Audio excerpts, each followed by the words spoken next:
Histórias bizarras dos inscritos. Olá, Léo, me chamo Jean e sou um menino de 12 anos. A minha história aconteceu alguns meses atrás, que acredito que marcará para sempre a minha vida. Eu e meu irmão íamos dormir, pois no dia seguinte teríamos aula às 7 da manhã. Quando eu estava pegando no sono, eu senti um toque por trás, como se uma pessoa estivesse me abraçando. A princípio eu achei que era minha mãe ou meu pai vindo me dar boa noite, mas quando eu me virei não tinha ninguém. Depois aconteceu de novo essa sensação de alguém me dando um abraço, só que dessa vez foi mais forte. Me virei rapidão e novamente não tinha ninguém ali. Seria o meu irmão me pregando uma peça? Ele estava dormindo no beliche em cima. Só pode, né, mano, pra me dar susto. Mas eu acabei deixando pra lá. No dia seguinte eu fui perguntar pra minha mãe se ela sabia de algo e recebi a notícia de que meu tio-avô tinha falecido naquela noite. Ele gostava muito de mim e do meu irmão. Falei isso com meu irmão depois da escola e ele disse que sentiu a mesma coisa da noite passada. Alguém abraçou ele, uma sensação de um abraço, e que ficou com medo achando que era algo sobrenatural. Será que era a alma do nosso tio-avô se despedindo da gente ou algo assim? Pois a coincidência foi muito, não é mesmo? Muito obrigado por ler minha história, Léo. Meu irmão é 3 anos mais novo que eu e gosta muito de você. Um abraço. Meu nome é Joana e desde pequena vejo coisas que não existem. Não é que eu queira, mas elas aparecem como sombras dançando nas paredes. Às vezes é difícil saber o que é real e o que vem da minha mente. Mas felizmente tenho o Bingo, meu cachorro. Ele é meu guia, meu protetor. Quando o Bingo abana o rabo, eu sei que algo é verdadeiro, algo está ali. Quando ele fica parado, eu entendo que deve haver algo errado. Era uma tarde qualquer. Eu estava brincando no meu quarto, desenhando em um papel branco, quando ouvi a voz da minha mãe chamando lá da cozinha. Joana, vem aqui me ajudar! Eu sorri feliz em ouvir a sua voz. Bingo estava deitado aos meus pés, mas assim que eu me levantei, ele ficou em silêncio, sem se mover. Fui até a cozinha, mas ao entrar, algo me fez parar. Minha mãe estava lá de costas para mim, cortando frutas. Eu a chamei, mas Bingo não se mexeu. Ele ficou parado na porta do meu quarto, olhando para mim com um olhar de preocupado. Mãe? Ela não se virou, mas eu podia ver o cabelo dela balançando. Algo não parecia certo. A voz de Bingo ecoava em minha cabeça. Não confie, Joana. É cilada. Eu voltei para o meu quarto confusa e nervosa. Se Bingo não reagiu, o que isso significa? Nos dias seguintes eu percebi que a situação estava se repetindo. Sempre que ouvia minha mãe chamando, eu ia até a cozinha e lá estava ela. Sempre de costas fazendo algo comum, como cozinhar ou arrumar a mesa. Mas Bingo não se movia nunca. Seu olhar me dizia que algo estava errado. Logo depois, enquanto eu estava na sala, ouvi a porta da frente abrir. Bingo imediatamente se levantou, abanando o rabo e foi correndo para a entrada, né? Fui atrás dele e encontrei minha mãe. Mas não era a mesma de antes. Como assim? Ela estava na cozinha agora há pouco? Ela se agachou e sorriu. Fez um carinho no Bingo. Oi, meu amor, como é que você tá? Tá com fome? Eu vou te dar um ossinho pra você roer. Fiquei paralisada sem saber o que pensar. Mãe, você não estava na cozinha agora há pouco? Ela me olhou confusa. Joana, eu só cheguei agora. O que é que você quer dizer com isso? Bingo estava pulando ao redor dela, feliz como sempre. Mas a outra mãe ainda estava lá na cozinha. O que estava acontecendo?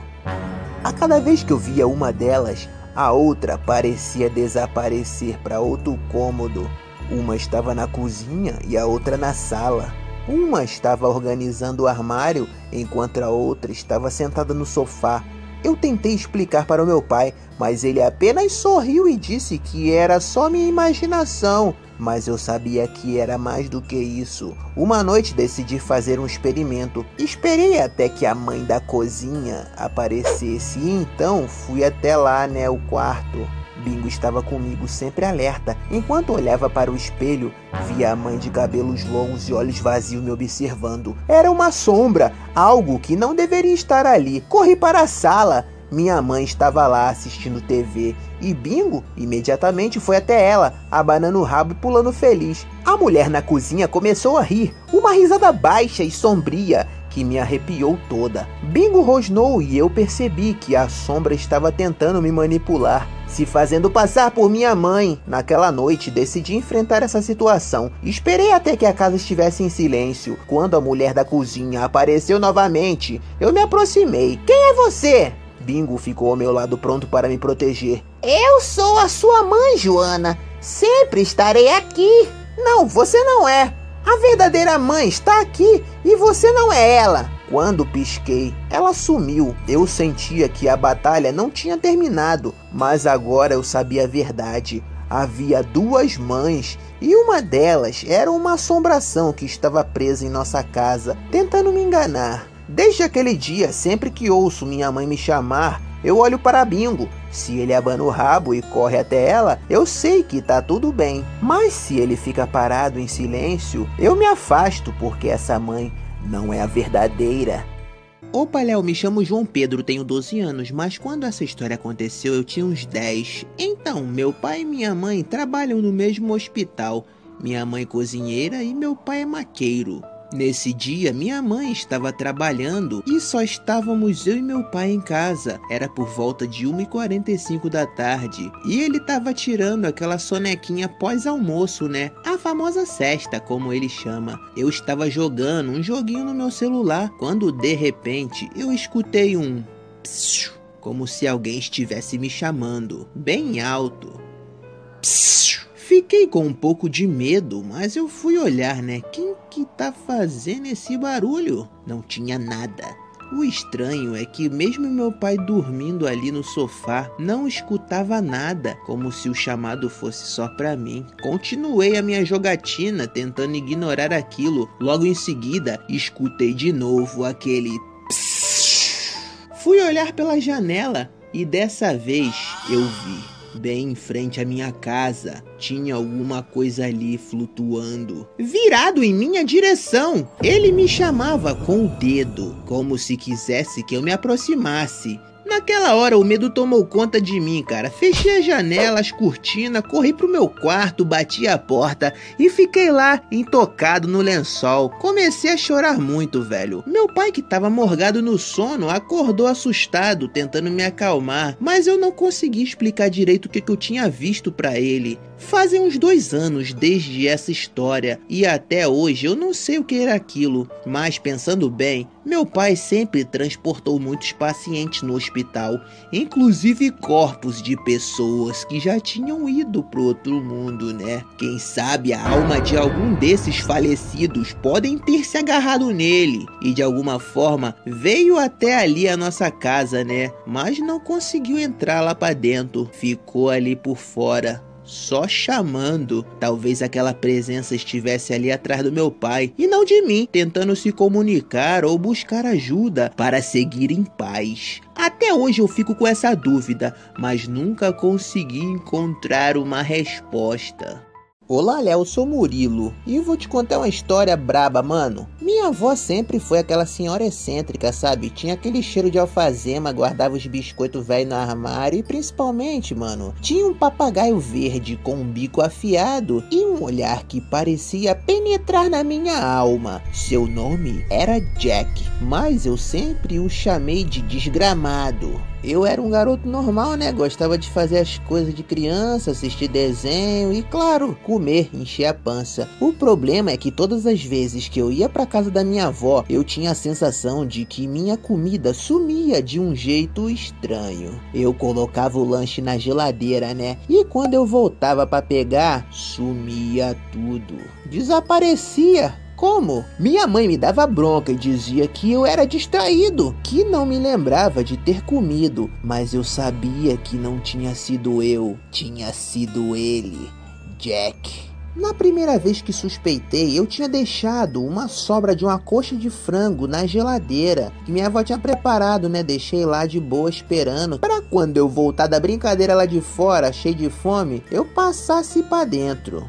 Passei o dia pensando, né, sonhando com a mordida. Quando eu abri a geladeira de noite, mano, cadê a coxa? Nadinha, sumiu tudo. Fui correndo pra sala, acusando o papagaio. Foi Jack, ele pegou meu frango. Esse papagaio aí é mó vacilão. Já comeu meu lanche antes e agora meu frango, tá de brincadeira. Claro que ninguém levou a sério o que eu disse, né? Murilo, papagaios não comem frango, meu filho. Eles só comem sementinhas. Para de viajar, garoto. Eu já te disse que não gosto quando você fica mentindo, hein? Mas eu sabia que era ele. Um dia eu estava quieto na sala. Percebi que Jack se mexia de um jeito estranho na gaiola. Ele olhava pra mim direto nos olhos e sorria. Eu sei que papagaios não podem sorrir, mas juro que ele tava rindo pra mim, velho. E no segundo seguinte, ele abriu a portinha da gaiola, bateu as asas e voou direto pra cozinha. Corri atrás dele, mas já era tarde demais. Quando cheguei, ele tava empoleirado em cima da geladeira, bicando uma fatia do meu sanduíche de presunto. Voltei correndo para a sala, gritando que Jack tinha roubado meu lanche. Ah, Murilo, deixa de coisa, o Jack mal sai da gaiola. Ele é um papagaio bem velhinho, meu filho, não vai fazer isso. Mas eu sabia a verdade. Jack não era um papagaio comum. Ele era astuto manipulador e se fingia ser bonzinho na frente dos adultos, mas quando estávamos a sós, ele se revelava. Desconfiava que esse bicho tinha alguma coisa possuindo ele, porque não era possível, mano. Era domingo e minha mãe tinha feito aquele almoço caprichado, deixou o frango na geladeira para o jantar, mas quando fomos pegar, não tinha nada. E lá estava eu, mais uma vez dizendo: eu avisei, foi o Jack, esse papagaio é um ladrão, rouba comida na geladeira. Minha mãe e meu pai, já sem paciência, me deram uma bronca daquelas. Disseram que eu estava inventando desculpas, que eu era maluco, mas eu sabia, o desgramado estava me sabotando. Minha mãe foi lá no quarto em que eu dormia e revirou minha mochila. Lá estava vários pedaços de osso de frango, o frango que tinha sumido. Aquele papagaio desgramado botou a prova do crime dentro da minha mochila, mano. Como ele fez isso? Eu não consegui acompanhar os movimentos daquele meliante e eu fiquei de castigo por muito tempo. Hoje eu não vou mais na casa da minha avó e sempre que alguém me pergunta o motivo, eu só respondo uma coisa: cuidado com os papagaios, eles podem ser mais inteligentes do que você pensa. Oi Léo, sou Enzo, tenho 12 anos. Tudo começou quando eu estava no sítio da minha bisavó. Aquele lugar era da hora, tinha muitas frutas que eu podia pegar das inúmeras espécies de árvores frutíferas que ali viviam. Tinha muita cana de açúcar lá, que era a minha favorita. Minha bisavó sempre dizia para eu pegar as frutas com muita atenção, pois na natureza haviam coisas misteriosas que nem mesmo os mais sábios sabiam explicar. Então teve essa vez, cara, que eu tava lá na parte do canavial, né? Eu levava sempre uma faca comigo para abrir as frutas e nesse caso eu tava cortando a cana, pois ela é bem dura. Então sentei por ali mesmo e comecei a mastigar e chupar o caldo. Fiquei por horas ali e já tinha consumido umas 5 canas, até que eu escutei um barulho. Pensei que devia ser um passarinho pousando ali, mas não era nada. Eu pressenti algo ruim e saí dali. No dia seguinte, eu fui lá novamente. Tava faltando um monte de cana. Parecia que alguém tinha colhido. Perguntei pra minha bisavó se ela sabia de algo. Ela falou que era o Tonhão que pegava umas de vez em quando, que era pra não falar com ele e nem pegar muita coisa de lá, porque ele tomava conta do perímetro. Achei meio estranho, mas ok, né? No terceiro dia eu repeti a mesma coisa. Fiquei lá sugando cana até que escutei novamente o barulho de mato seco sendo pisado. Só que agora dava para discernir que eram passos realmente. Será que é o tal do Tonhão que minha avó falou? Esse maluco é o que? É um caseiro que fica por aqui, o jardineiro dela? Eu não entendi muito bem isso. Fiquei apreensivo até que o mato se abriu na minha frente e não tinha nada. Parecia que era algo invisível que tinha parado na minha frente de proporção grande. Eu escutei o seguinte: saia daqui, você está roubando toda a cana. Saia antes que eu acabe com você, garoto.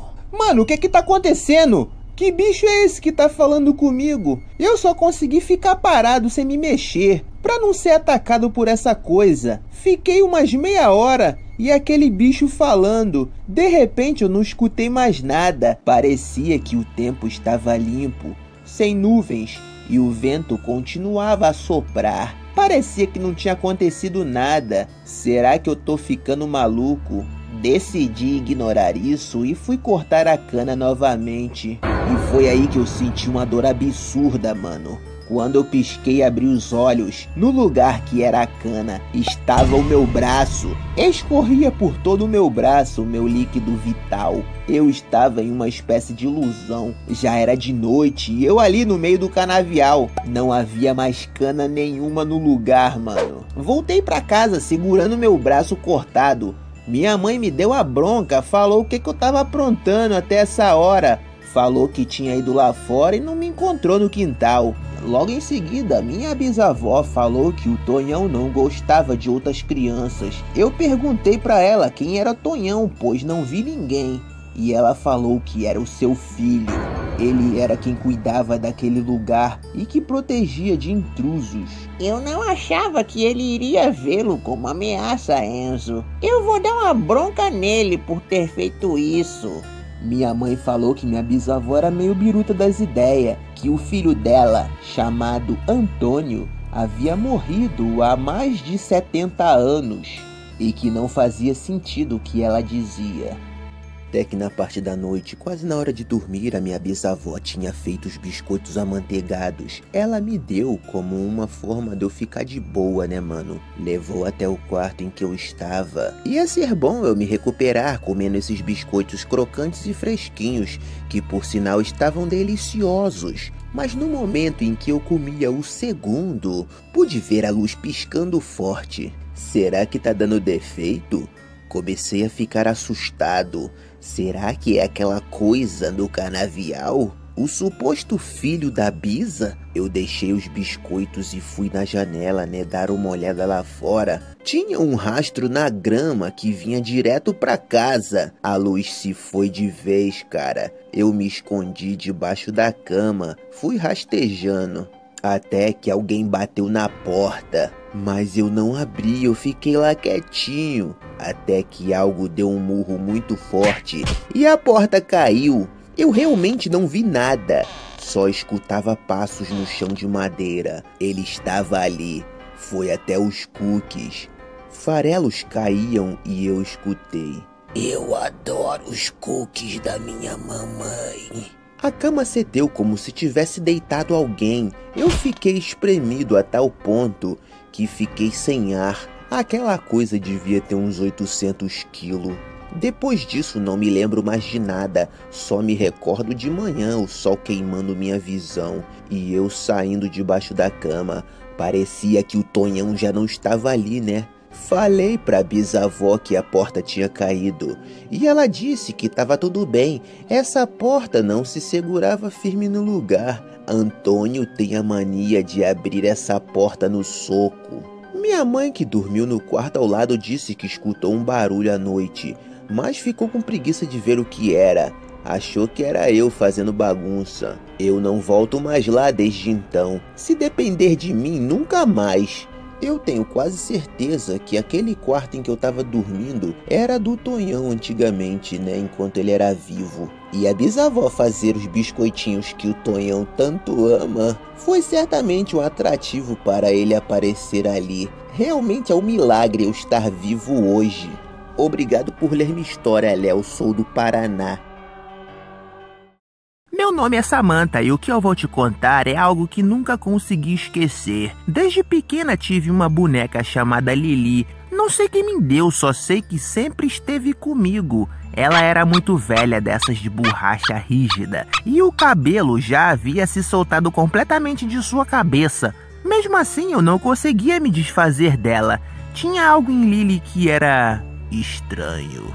Sempre que eu brincava penteando o cabelo de outras bonecas, sentia como se Lili estivesse me encarando. Seus olhos fixos de vidro pareciam seguir meus movimentos, mesmo eu sabendo que era impossível. É só coisa da minha cabeça, repetia para mim mesma, até que uma noite tudo mudou. Sonhei que eu acordava no meio da madrugada e via meu cabelo no espelho faltando pedaços, como se tivesse sido cortado de maneira irregular. Lembro do medo que senti, daquela sensação sufocante. Quando acordei de verdade, fui direto para o espelho, ainda tentando me convencer de que era apenas um sonho.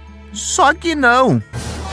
Meu cabelo estava mesmo mais curto. Parecia ter sido aparado com uma tesoura. No café da manhã, minha mãe percebeu. Samantha, por que você cortou o cabelo? Eu expliquei tudo. O sonho, a situação, mas ela só me olhou com aquela expressão cética de mãe que acha que estamos inventando histórias.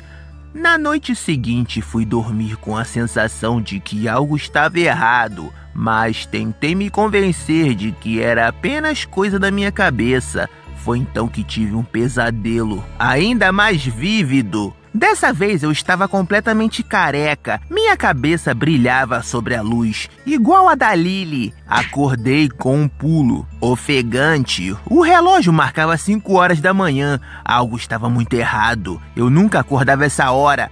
Quando fui no espelho, meu coração quase parou. Eu estava careca! Não era um sonho, era real. Minha cabeça estava completamente lisa, sem um único fio de cabelo. Eu dei um grito tão alto que minha mãe chegou no meu quarto em segundos. Antes mesmo que ela perguntasse o que havia acontecido, apontei para a prateleira onde Lili estava. Algo nela havia mudado. A boneca que antes era careca, agora tinha cabelos. E não eram quaisquer cabelos, eram os meus. Minha mãe ficou pálida, pegou Lili, olhou pra mim e disse apenas: "Você nunca mais vai ver essa boneca." E foi o que aconteceu. Ela sumiu com Lili naquele dia. Nunca me contou o que fez com ela, mas às vezes, quando eu estou sozinha no quarto, sinto como se ainda fosse observada, como se Lili estivesse ali perto, esperando. Meu nome é Júlio e nunca vou esquecer o que aconteceu na escola nova do bairro. Quando inaugurou, todo mundo estava empolgado. Era moderna, limpa, com tudo novinho. Mas uma semana depois, começaram a surgir coisas estranhas ali. Os primeiros sinais foram os desenhos. Eram figuras bizarras, feitas com algo que parecia tinta preta, como manchas espalhadas, mas com formas quase humanas, distorcidas. Pelo menos 4 cômodos tinham essas marcas, uma na escadaria, outra no banheiro, outra na cozinha e a última no pátio. No início pensei que era apenas algum aluno fazendo pichações estranhas, mas os acidentes começaram. Na escadaria, onde eu vi o primeiro desenho, uma criança caiu e bateu a cabeça. Foi horrível.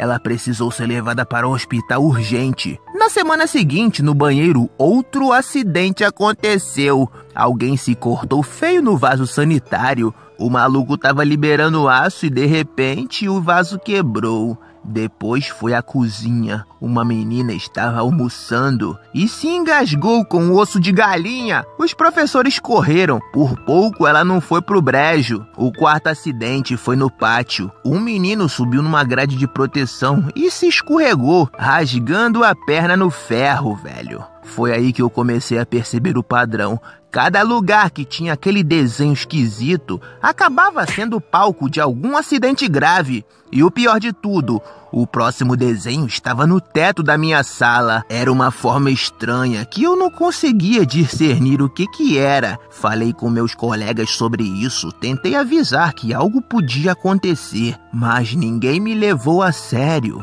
E o pior, começaram a dizer que eu era o responsável por aqueles desenhos bizarros. Disseram que era minha culpa, que eu queria chamar atenção. O tempo foi passando e eu ficava mais paranoico.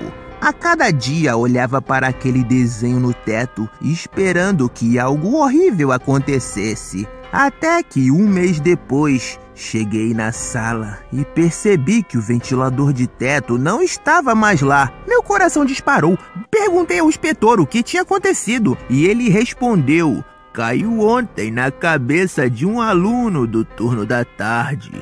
Esse acabou não resistindo.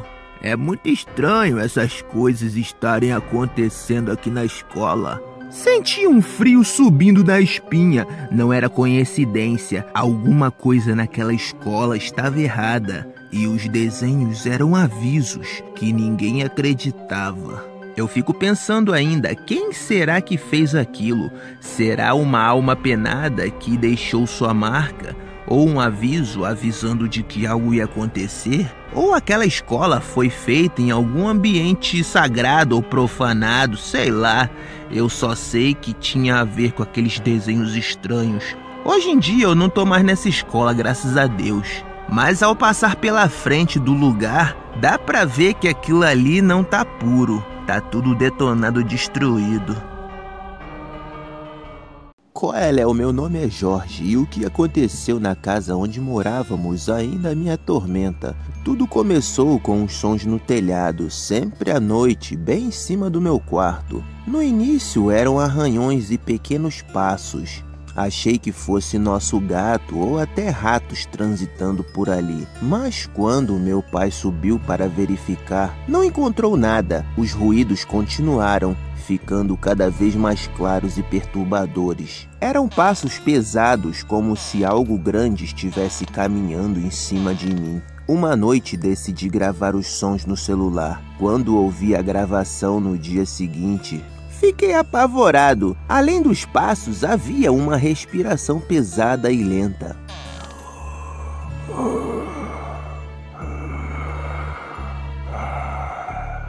Mostrei ao meu pai, que ficou sério e prometeu verificar o telhado novamente. Mas antes disso, algo muito estranho aconteceu. Nosso gato Tito desapareceu. Ele era do tipo que sempre voltava para casa, mas naquela semana simplesmente sumiu. Procuramos por toda parte, mas sem sucesso, né? Na madrugada, antes do meu pai subir no telhado pela segunda vez, eu estava acordado, ouvindo os sons como de costume. Quando algo me fez gelar, olhei pela janela e vi uma sombra cruzando o céu. Foi como se tivesse saído do telhado da minha casa e ido para longe. Eu fiquei paralisado, não conseguia acreditar no que estava vendo. Seria um urubu que estava ali? Ou algo do tipo?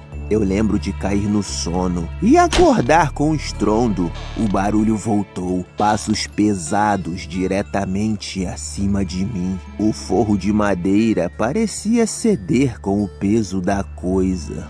Aquilo parecia ser algo de outro mundo. Na manhã seguinte, meu pai subiu ao telhado novamente, dessa vez levando uma lanterna. Quando desceu, estava pálido como um fantasma. Contou que havia encontrado dejetos estranhos lá em cima. Um ninho gigantesco feito de galhos, restos de tecidos e ossos. Entre os ossos havia algo mais bizarro ainda. Uma pequena coleção que parecia pertencer a um gato. Meu pai não disse nada, mas o olhar dele falava tudo. Tito não tinha simplesmente desaparecido. Provavelmente ele foi comido. Ele também encontrou uma abertura lateral no telhado, como se algo grande tivesse cavado ali para entrar. Isso não é um pássaro comum, meu filho. Parece que simplesmente brotou uma criatura infernal aqui. Naquela noite, meu pai decidiu que íamos nos mudar. Ele não quis explicar muito, mas deixou claro que não era seguro ficarmos ali. Desde então, nunca mais presenciei aquela coisa bizarra. Às vezes, eu sinto como se algo estivesse me observando. E em noites silenciosas, eu juro que ouço passos em cima de minha cabeça. Mas acho que é coisa da minha mente, né? E meus amigos, tá querendo algum quadrinho aí do Léo Augusto? É só adicionar esse zap que tá aparecendo pra você e chamar lá, mano. Vai chegar uma lista de quadrinhos disponíveis, beleza? São as versões físicas e as digitais. Chama lá e garanta já o seu quadrinho feito pelo Léo. Meu nome é Mariana e o que aconteceu naquele dia na escola ainda me dá arrepios. Era uma terça-feira como outra qualquer. Fui ao refeitório na hora do almoço e peguei meu prato de comida, né? Arroz, feijão, legumes e o tão esperado bife. Tudo parecia normal até eu cortar o que deveria ser a carne. Quando a faca deslizou, senti que algo estava errado. O bife era mole demais e o cheiro começou a ficar estranho. Olhei para o prato mais de perto e quase vomitei. Não era um bife, era um sapo! Um sapo morto, úmido, com as pernas dobradas e os olhos opacos, de aparência horrenda. Deixei cair a bandeja no chão e soltei um grito que ecoou pelo refeitório. O barulho fez com que todos olhassem para mim e logo outros alunos começaram a gritar também, vendo aquela coisa. Os inspetores chegaram correndo. Tentaram me acalmar dizendo que devia ter sido um acidente na cozinha, mas aquilo não fazia sentido. Como um sapo inteiro morto podia ter parado no meu prato? Depois disso, o refeitório foi fechado por um dia para verem o que aconteceu, né? E a explicação que deram não foi suficiente.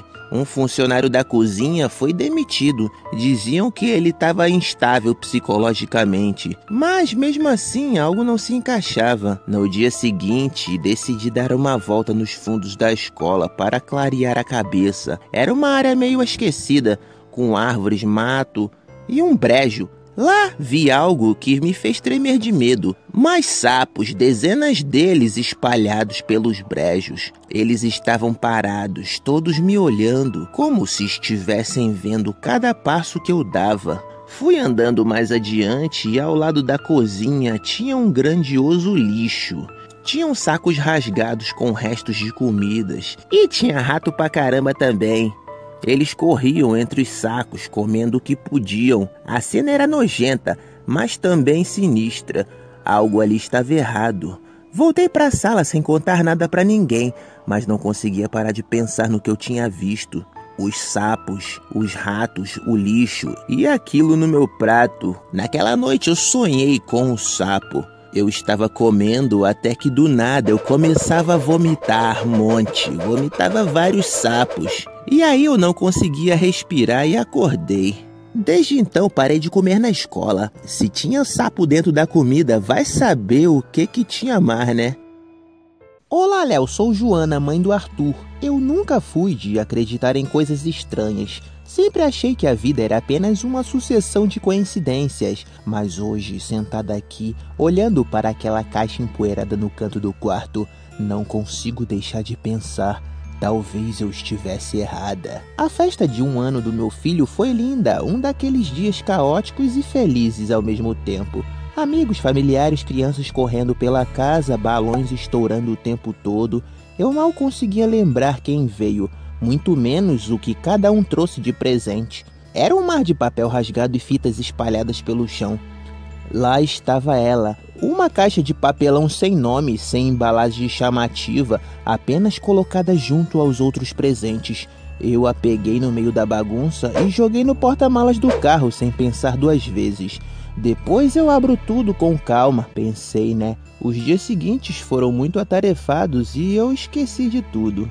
Era uma tarde comum e o bebê tinha dormido na cadeirinha do carro. Enquanto eu descia as compras, minha garagem tem uma leve inclinação, mas o freio de mão estava puxado, eu tinha certeza disso. De repente ouvi um barulho estranho, o estalo seco do freio soltando, e quando virei, meu coração parou. O carro estava descendo a ladeira, devagar no começo, depois cada vez mais rápido. Gritei, larguei as sacolas e corri, mas não havia nada que eu pudesse fazer. Vi o carro descer a rua e bater de leve no meio-fio. E parar. Meu bebê chorava, mas graças a Deus ele estava bem, ileso. O mesmo não podia ser dito de mim. Minhas pernas tremiam, o coração parecia que ia explodir. Depois que tudo se acalmou, fui olhar o carro. O porta-malas estava ligeiramente aberto e lá estava a caixa. Eu não sei o motivo, mas naquele momento algo me fez sentir um arrepio gelado. Resolvi não abri-la, apenas levei para dentro e coloquei no quarto do meu filho, num canto perto do berço. Depois eu vejo o que tem lá dentro. Repeti para mim mesma isso.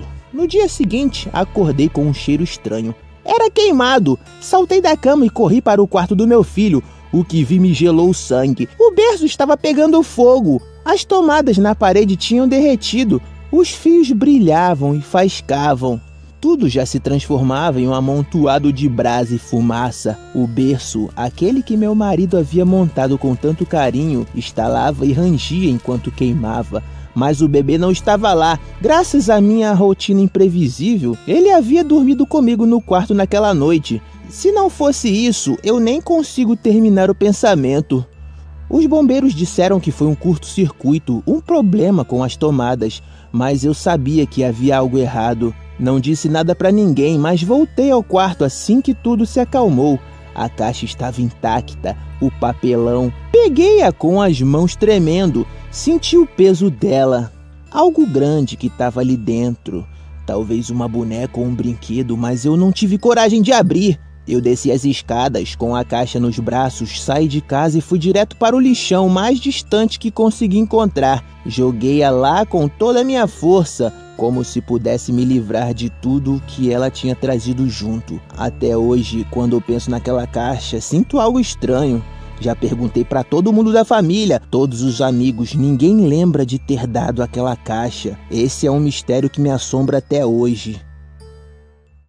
Olá, sou o Dimas, moro no Acre e o que eu vou te contar aqui hoje é a prova de que em nenhum lugar você está seguro de ameaças sobrenaturais. Eu estava no meu quarto pronto para dormir e reparei que estava com uma teia de aranha bem na junção da parede. Eu não sei quando começou, mas só naquela hora que eu estava reparando que tinha mais de uma. Tinha umas 4 teias. Acho que minha mãe não tá limpando o meu quarto devidamente.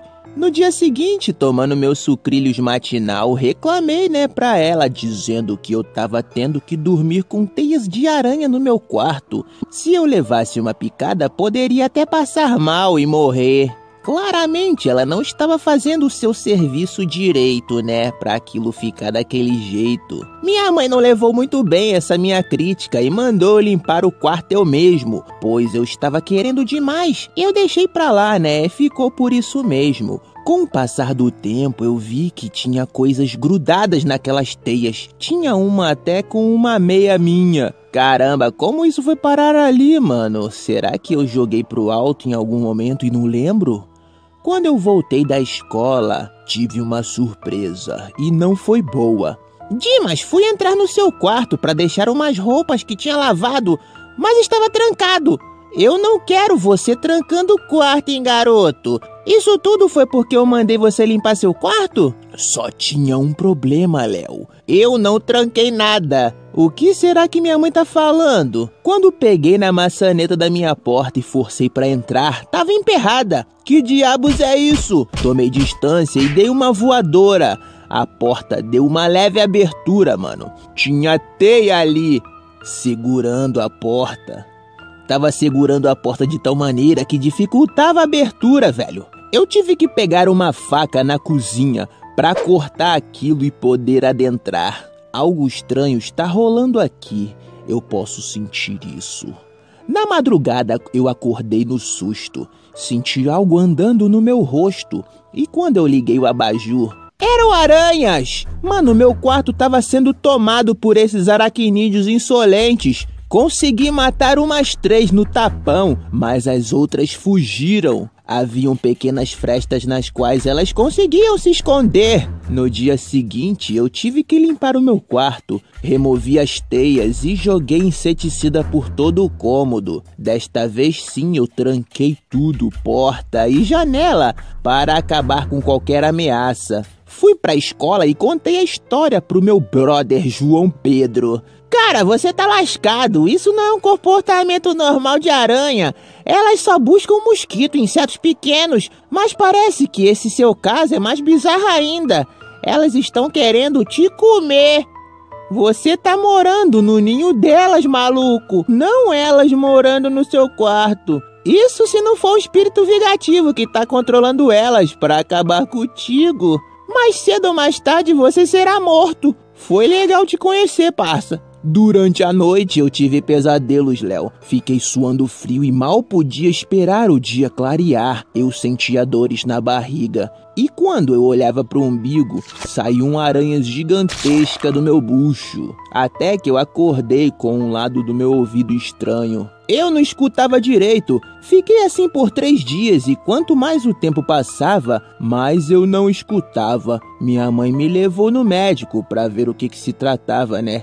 E fazendo uma inspeção, ele achou ovos de aranha dentro de mim. Se eu demorasse mais um pouco, talvez eu perdesse a audição. Aqueles aracnídeos meliantes colocaram ovos em meu ouvido, mano. Desde então eu fico destruindo aquelas teias malditas e no dia seguinte elas tornam a aparecer. Não deixarei esse bicho ou esses bichos se apossarem de mim. Olá, Léo, sou o Miguel e sempre me esforcei para ser o melhor garoto possível. Ouvia meus pais, fazia minhas lições de casa e até ajudava minha irmã caçula a arrumar os brinquedos no cesto. Todo ano eu escrevi uma carta caprichada pro Papai Noel pedindo um presente especial. Esse ano eu pedi um Action Bot Ultra 5000, um robô incrível que também se transformava em nave espacial. Mas o Natal desse ano foi diferente. Na manhã de 25 de dezembro, pulei da cama cheio de expectativas. Corri até a sala com um sorriso no rosto. E lá estava meu presente, uma caixa embrulhada em papel vermelho brilhante. Rasguei o papel com entusiasmo, mas meu sorriso desapareceu no mesmo instante. Dentro da caixa havia um boneco esquisito. Parecia antigo, um sorriso estranho e roupas de linho puída. Não era o Action Boy Ultra 5000 que eu queria. Na verdade, era algo que eu jamais pediria. Minha mãe, ao ver minha cara, disse que talvez o Papai Noel tivesse se enganado. Pode ser só um erro, Miguel. Quem sabe ele volta para corrigir isso. Mas algo naquele boneco me incomodava profundamente. Ele tinha um cheiro estranho, como de mofo misturado com algo metálico. Enquanto tentava entender o que tinha acontecido, ouvi o barulho da casa do lado. Meu vizinho Caio estava comemorando. Ele era o oposto de mim, bagunceiro, mal educado e cruel. Tu acredita que eu já vi ele tacando pedra num doguinho de rua? Não tinha um dia que ele não implicasse comigo ou com outras crianças da rua. Quando espiei pela janela, vi que ele estava brincando com um Action Boy Ultra 5000. Senti um aperto no peito. Papai Noel tinha trocado nossos presentes, eu tinha certeza disso. Naquela noite não consegui dormir. O boneco estava em cima da minha prateleira do quarto, me encarando com aqueles olhos de vidro. A casa estava silenciosa, mas eu tinha a sensação de que não estava sozinho. Por volta de meia-noite, eu ouvi um barulho. Era arranhões. Eu olhei pro boneco e juro que ele estava numa posição diferente que eu tinha colocado. Não quis acreditar nisso. Peguei um cobertor e me cobri tentando esquecer aquilo, mas os sons continuavam. Eu levantei e acendi a luz. O boneco estava no chão perto da minha cama. Que esse boneco tá fazendo aqui? Eu deixei ele no meu guarda-roupa e nessa hora eu consegui dormir. Na manhã seguinte eu tentei convencer meus pais a jogar o boneco fora, mas eles disseram que eu estava exagerando. É só um brinquedo, Miguel, não vai fazer nada com você. Naquela noite ouvi gritos vindo da casa do Caio. O barulho foi tão alto que meus pais acordaram e saíram para ver o que estava acontecendo. Olhei pela janela e vi algo que gelou até os ossos, mano. O boneco estava no jardim do Caio, segurando algo que parecia ser um pedaço do Action Bot. Caio não apareceu mais no dia seguinte, nem no outro. Seus pais disseram que ele foi visitar um parente, mas havia algo no tom de voz dele que não era certo, mano. Eu acho que eles estavam mentindo. O boneco também desapareceu. Ainda penso naquela noite. Será que o Papai Noel realmente cometeu esse erro? Ou será que ele sabia exatamente o que estava fazendo? Desde então, nunca mais olhei para a chaminé com a mesma inocência. Eu fico me perguntando se foi o Papai Noel realmente que colocou esse brinquedo estranho aqui.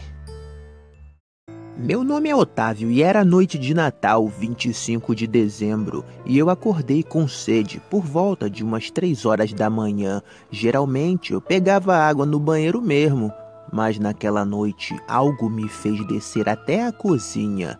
Nossa casa era a única da rua com chaminé, e eu tinha certeza que o Papai Noel usaria ela para entrar. Enquanto descia as escadas, eu percebi algo estranho, Léo. A árvore de Natal estava caída no chão. O que aconteceu aqui? Será que Max derrubou? Pensei, né?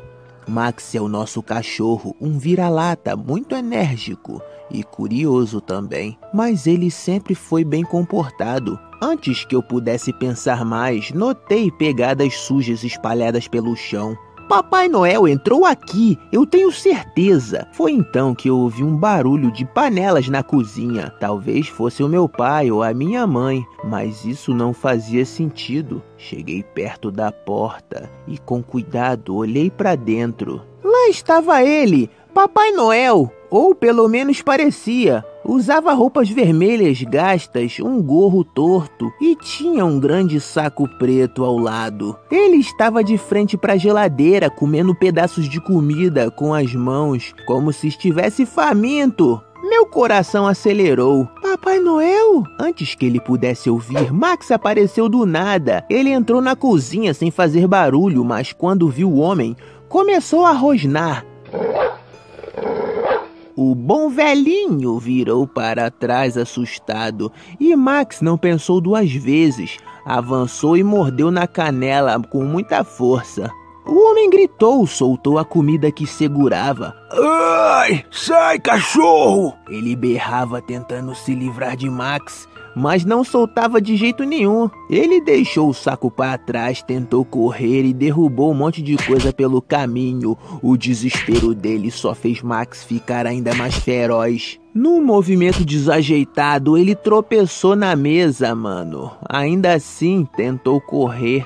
Foi pra sala e tentou subir pela chaminé, mas não conseguiu. Acabou disparando pela porta da frente, mancando e xingando. Esse cachorro miserável! Max ficou latindo na porta por um tempo. Eu estava paralisado. Quando olhei para o chão, vi o saco preto que ele deixou para trás. Será que tem presentes aqui? Pensei, mas ao abrir, percebi que era só lixo reciclável. Latas, garrafas plásticas e papel velho. Meu Papai Noel era, na verdade, um homem qualquer, provavelmente um morador de rua ou alguém tentando pegar comida. Quando meus pais desceram e viram a bagunça, ficaram chocados.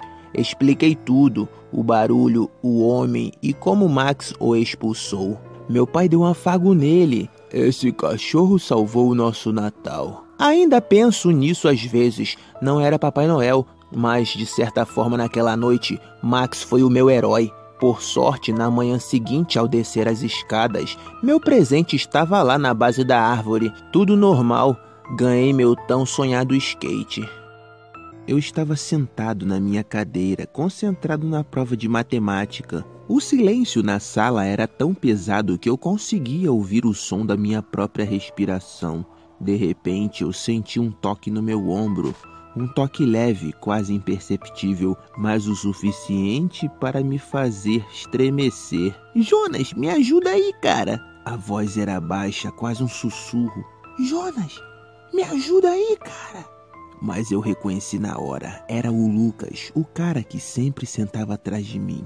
Só que algo estava errado. Lucas não estava mais na nossa turma. Ele tinha sumido há umas semanas e ninguém sabia onde ele estava. E agora apareceu na prova de matemática. A professora tinha dito que ele tinha se mudado da escola. Lucas, que diabo você tá fazendo aqui? O meu coração acelerou, minhas mãos começaram a tremer. Preciso da resposta da questão 3, Jonas. Por favor, me ajuda. A voz dele era diferente. Eu senti um arrepio percorrer minha espinha. Não podia me virar. Se a professora me visse conversando, eu estaria ferrado. Além disso, eu não ia arriscar ser pego dando cola. Eu já não estava muito bem naquele bimestre, tinha que passar. Eu não posso, Lucas. Desculpa, cara. Jonas, por favor, cara. Eu preciso passar. Eu não quero ficar aqui para sempre. Aquela frase me deixou gelado. O que ele queria dizer com ficar aqui para sempre? Antes que eu pudesse pensar melhor, a campainha tocou, anunciando o fim da prova. Respirei aliviado e comecei a juntar minhas coisas. Jonas, não me deixe aqui, cara. A voz de Lucas soou desesperada demais, velho. Mas ainda baixa, como se só eu pudesse ouvir. Meu coração disparou e eu finalmente me virei para trás. A cadeira de Lucas estava vazia. Ninguém estava sentado lá, cara. Olhei em volta, mas nenhum dos meus colegas parecia ter notado algo diferente ali. A professora estava recolhendo as provas e os outros alunos conversavam entre si, completamente alheios. Saí da sala o mais rápido que pude, sem olhar para trás. No corredor, eu respirei fundo. Precisava de ar puro, velho. Tentando me convencer que aquilo ali era só minha imaginação, né? Vai que eu tô ficando pirado. Talvez o estresse da prova tivesse feito eu ouvir coisas. No dia seguinte, decidi perguntar sobre Lucas. Cheguei na sala e me aproximei de um grupo de colegas. Ei, alguém sabe do Lucas? Ele sumiu faz um tempo, né? Eles ficaram se olhando, né, meio confusos e falaram: Lucas? Quem é Lucas? Perguntou um deles. Sumiu há 2 semanas. Eles riram. Vocês não viram ele atrás de mim fazendo a prova, não? Jonas, não tinha ninguém sentado atrás de você não, cara. A última prova só tinha algumas pessoas lá fazendo, né, porque era da recuperação, cara. Mano, eu comecei a ficar sem entender o que estava acontecendo comigo. Então Lucas nunca tinha estado lá me pedindo respostas. Até hoje, quando eu passo pela sala, eu sinto aquele frio na nuca e ouço um sussurro distante. Jonas, me ajuda aí, cara! Eu não posso ficar aqui para sempre! Será que Jonas está ficando maluco e não existe esse tal de Lucas? Ou esse jovenzinho, na verdade, foi alguém que estudou há muitas décadas atrás naquela escola e demorou tanto tempo para fazer sua prova que acabou morrendo. E agora busca resposta com outros alunos para acabar sua prova e meter o pé da sala, voltar para sua casa e sua família. Olá, meu nome é Matheus Gonçalves. Sabe aquela história de que o pai saiu para comprar cigarros e nunca mais voltou? Então, aconteceu comigo, mas não foi meu pai, e sim o meu avô. Eu lembro como se fosse hoje. Eu tinha uns 7 anos e vi quando ele saiu para comprar algumas coisas na mercearia daqui do bairro. Eram umas 2 quadras de distância da nossa residência, mas o que demorava uns 20 minutos acabou durando mais tempo do que isso. No primeiro momento, imaginei que havia encontrado algum amigo ou conhecido lá na rua, né? E que eles ficaram conversando, colocando papo em dia ou tivesse ido resolver algo no banco. Sabe como é, né? Aquelas filas enormes consomem grande tempo da pessoa, mas depois de um dia inteiro, nada dele voltar. Minha mãe e meu pai foram procurá-lo e não acharam. Rodaram a cidade e nenhum sinal do velho. Ele não usava telefone, então falaram com a polícia sobre seu desaparecimento. Os anos foram se passando e a dor aumentando. Se passaram 10 anos, cara.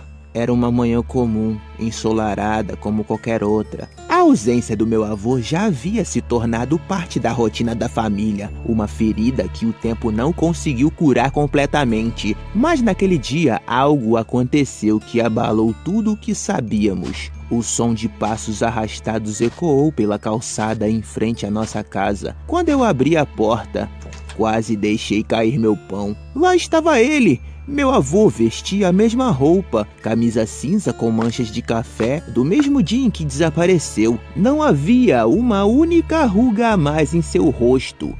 Para ele, era como se o tempo tivesse parado, mas para nós, uma década já tinha passado. Ele parou na escada, franzindo a testa, e ao olhar para mim, seus olhos mostravam desconfiança. "Com licença, rapaz, essa casa ainda pertence a Jorge?" perguntou, referindo-se ao meu pai. Minha respiração ficou presa. "Vô, sou eu, Mateus."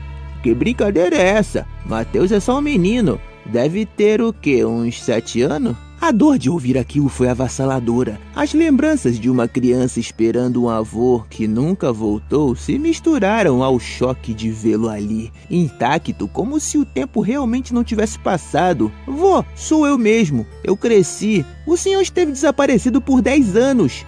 Ele deu um passo para trás, olhando para mim como se eu fosse um estranho. 10 anos?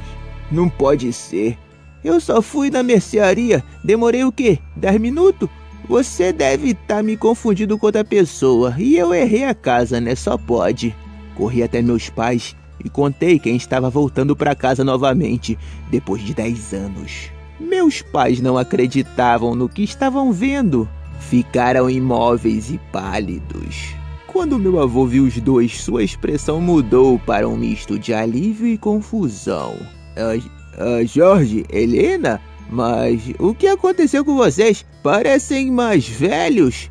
Ele arregalou os olhos, começando a perceber que estava tudo errado. Levamos meu avô para a cozinha para tomar um gole d'água bem gelada, né? Tentando explicar o que havia acontecido, mas ele insistia que tínhamos enlouquecido. Contava com detalhes como saiu de casa naquela manhã, foi à mercearia, comprou algumas coisas e voltou direto para casa. Para ele, o dia continuava o mesmo. Quando mencionamos o nome do senhor Nestor, dono da mercearia que ele foi, ele ficou surpreso ao saber que o homem havia morrido já fazia 7 anos. "Isso é impossível. Eu acabei de falar com ele. Ele me deu até um desconto na sardinha." Enquanto isso, nós observamos cada detalhe. Ele não parecia ter envelhecido um único dia. Suas roupas estavam como antes, sem sinal de desgaste, como se realmente tivesse acabado de sair de casa. Mas a dúvida que pairava era: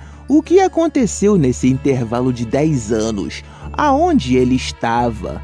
Os médicos não conseguiram explicar o que houve com ele. Não havia sinais de envelhecimento significativo ou doenças. Era como se ele tivesse sido congelado no tempo. Mesmo assim, algo parecia estranho. Durante as conversas, ele mencionava lugares e pessoas que ninguém conhecia, como se parte de sua memória pertencesse a outro lugar, outra realidade.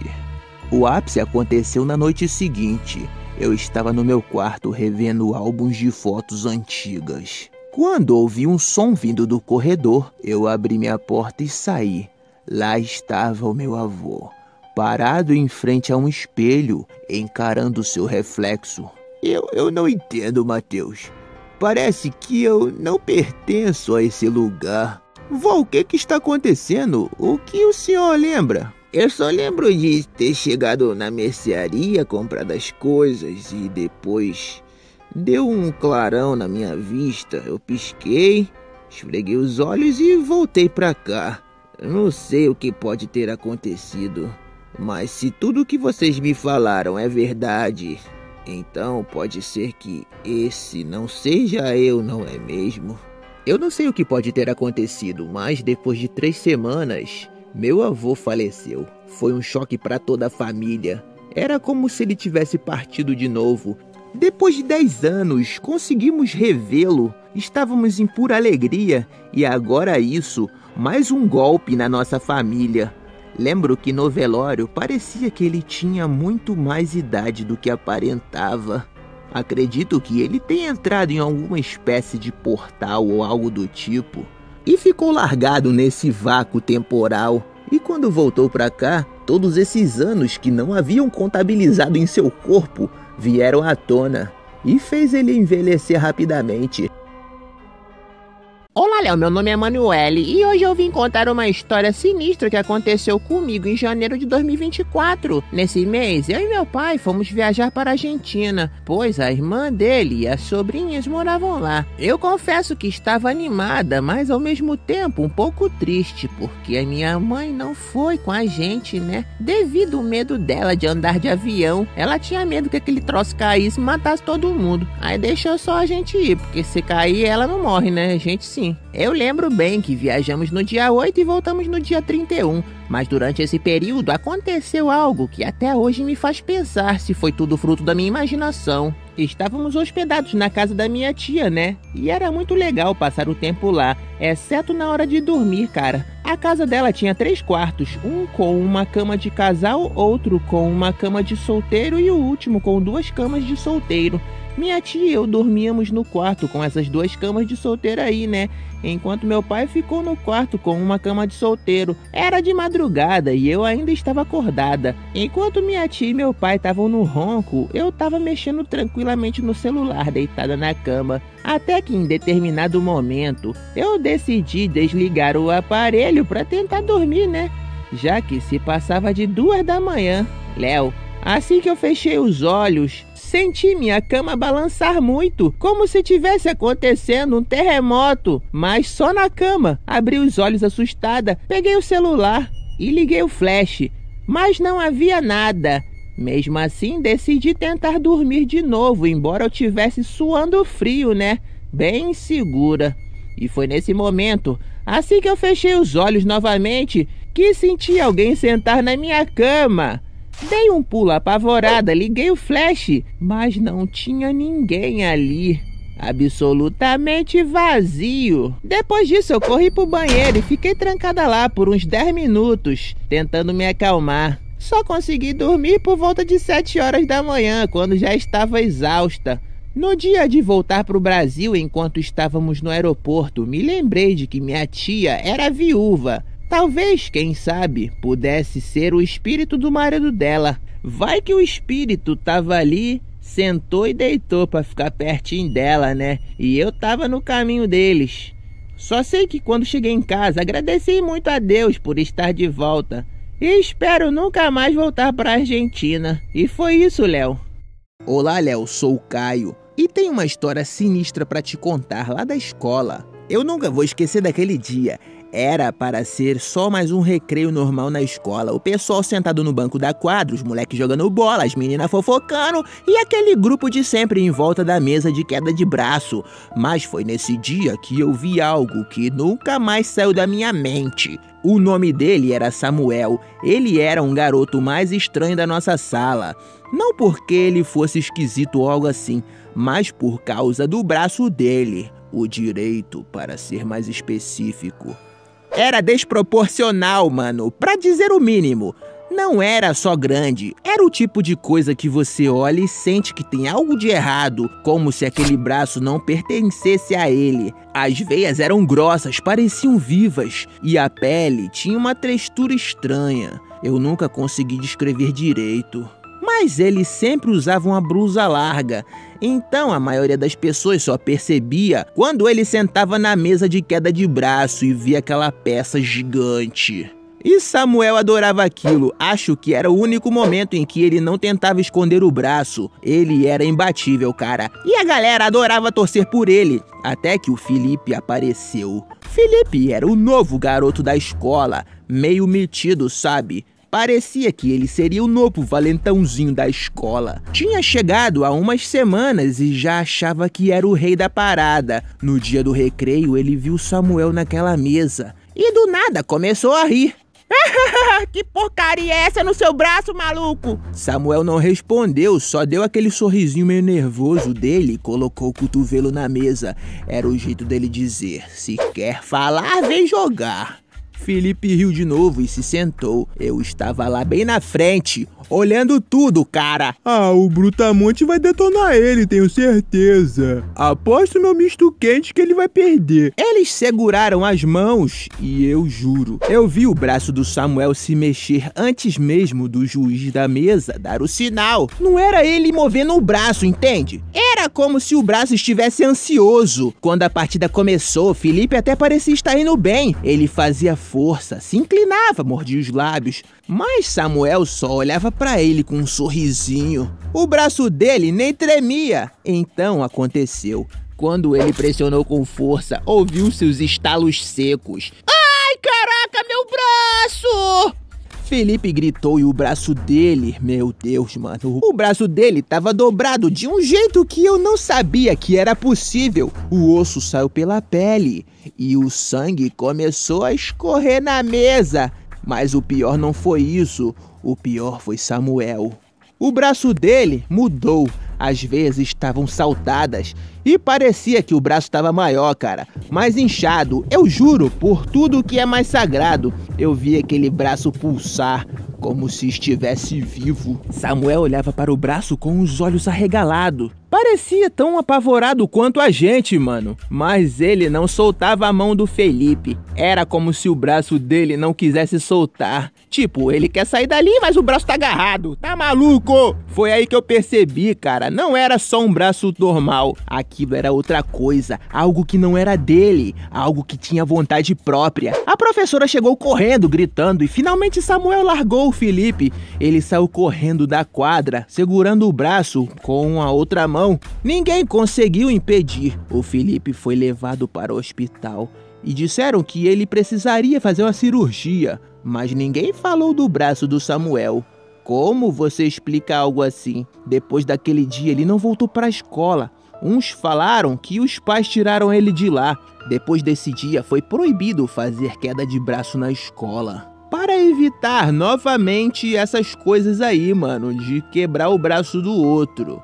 Mano, será que aquele braço não era do garoto, cara? Será que ele arrumou isso em um pacto de encruzilhada? Porque claramente não pertencia a ele. Não dava pra ver nenhuma costura pelo ombro, né? Mas eu não duvido nada que poderia ter sido implantado ali, mano. Tipo um Frankenstein, tá louco? Eu nunca vou esquecer daquele dia. Caraca, moleque, quebrou o bagulho ali, ó. Que entortou o moleque todo, hein? Esse braço aí não tá puro, não. Tá tomando o quê?